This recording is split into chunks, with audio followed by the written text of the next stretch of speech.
Hola chicos de Quinto Segunda, en esta oportunidad armo este video para poder explicar hidrocarburos. Lo que tienen que saber principalmente es que los hidrocarburos, como lo dice su nombre, son compuestos que están formados únicamente por carbono e hidrógeno. En esta imagen tenemos la clasificación de los hidrocarburos, en donde podemos ver que están los alifáticos o los de cadena abierta, o los cíclicos o de cadena cerrada. Principalmente vamos a empezar con los alifáticos, en donde encontramos cadenas lineales y cadenas ramificadas. Dentro de esta cadena podemos ver lo siguiente.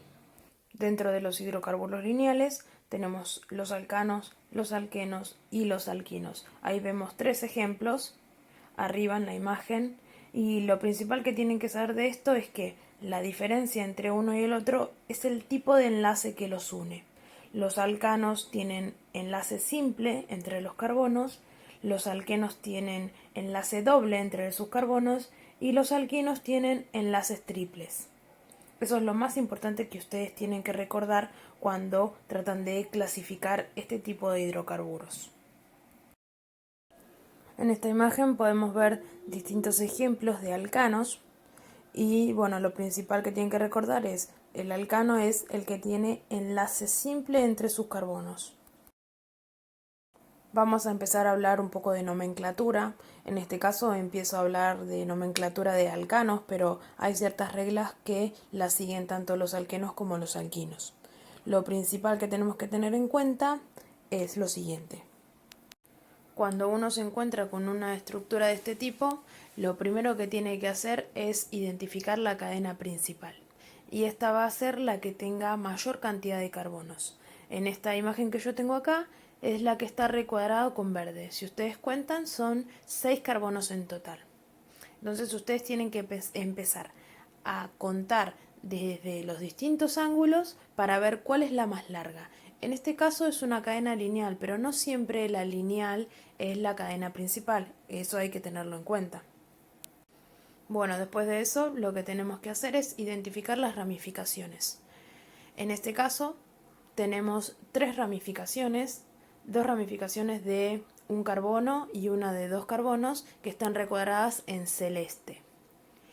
Lo importante que hay que tener en cuenta acá es que para cada ramificación, de acuerdo a la cantidad de carbonos que tenga, va a tener un nombre particular.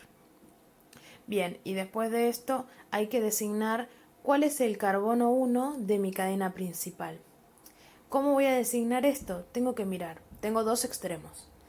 El extremo que tenga la ramificación más próxima es el que va a tener el carbono número 1. En este caso, pensemos, si miro de izquierda a derecha, el carbono 2 es el que tiene las primeras ramificaciones, que son 2-metil, se llaman metilos. Y si miro de derecha a izquierda, la primera ramificación aparecería en el carbono 3. Bien, ¿qué es lo que tengo que elegir? El que tenga la ramificación más próxima, y ahí va a ser el carbono 2. En este caso empezamos de izquierda a derecha, por lo tanto el carbono que está más a la izquierda va a ser el designado a carbono número 1. Una vez que uno designó el carbono número 1, los siguientes carbonos van a tener los números consecutivos, 2, 3, 4, 5, 6.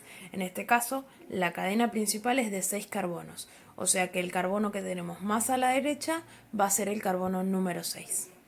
Así que bien, ya empezamos con esto, y los 3 pasos principales fueron identificar la cadena principal, identificar los grupos que son ramificaciones e identificar el carbono número 1. Ahora estamos en condiciones de nombrar a nuestro alcano. Ahí tenemos el nombre y yo voy a explicar todo lo que dice ahí. Empieza con 4.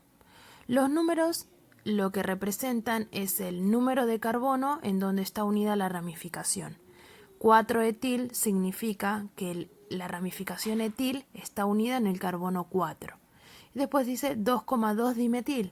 Eso es porque en el carbono 2 está el metil. Pero ¿qué pasa acá? Esto es particular. Hay 2 metilos se dicen, en el carbono 2. Por eso yo pongo 2,2. porque cada número representa a una ramificación. Y después dice dimetil. ¿Por qué dice dimetil? Porque hay dos metilos. Yo no puedo poner metil solamente porque hay dos. Entonces se utiliza lo que se llama prefijo multiplicativo. El di, tri, tetra, penta son prefijos multiplicativos que se van a poner de acuerdo a la cantidad de cosas que tenga unida. Recuerden de todas formas que el carbono solamente tiene posibilidades de unirse a 4 cosas. Bien, continúo con los nombres.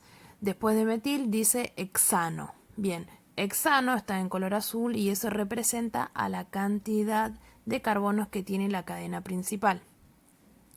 Otra cosa que hay que nombrar es los números y las letras se separan de guiones. Acá ustedes pueden ver en el nombre 4-etil y después del etil otro guión.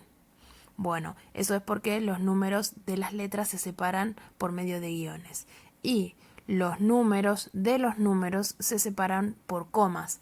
Por eso ustedes ven que dice 2,2. Bien, algo que tenemos que recalcar acá es que si ven abajo tenemos el nombre 3-etil 5,5 dimetilhexano. ¿Qué pasa? Ese sería el nombre si yo utilizara como carbono 1 el carbono que está a la derecha.